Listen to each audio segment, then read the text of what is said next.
नमस्कार, मी प्रज्ञा. कोकणात एकदा पावसाची सुरुवात झाली, की तो पडतच राहतो. कधी संयमाने, तर कधी जोरदार. पण एकसारखा पडतच असतो. यालाच मी म्हटलंय, की पाऊस स्थानापन्न होतो इथे. हा पाऊस खरंच बघण्यासारखा असतो. पावसाच्या माऱ्यामुळे झाडे-झुडपे अक्षरशः वागतात. अशा वातावरणात कविता सुचतातच. कवितेचं नाव आहे स्थानापन्न झालाय पाऊस. कोकणचा पाऊस.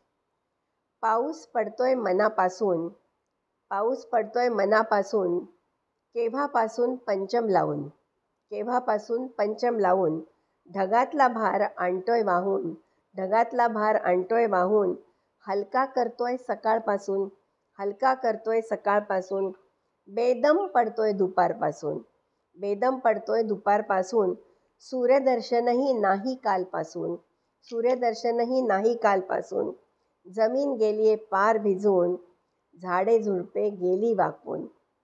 अशा घनघोर पावसाची सवयच आहे कोकणची. अशा घनघोर पावसाची सवयच आहे कोकणची.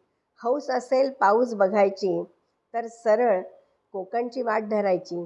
हौस असेल पाऊस बघायची, तर सरळ कोकणची वाट धरायची. मस्त स्थानापन्न झालाय पाऊस. फक्त पाऊसच पाऊस, पाऊसच पाऊस. एका सुरात, एका तालात पडतोय कोकणचा पाऊस. एका सुरात, एका तालात पडतोय कोकणचा पाऊस. असाच पावसाळ्यात कोकणचा पाऊस पडत असतो. कसं वाटलं काव्य? आवडलं असेल तर शेअर करा, चॅनल सबस्क्राईब करा. धन्यवाद.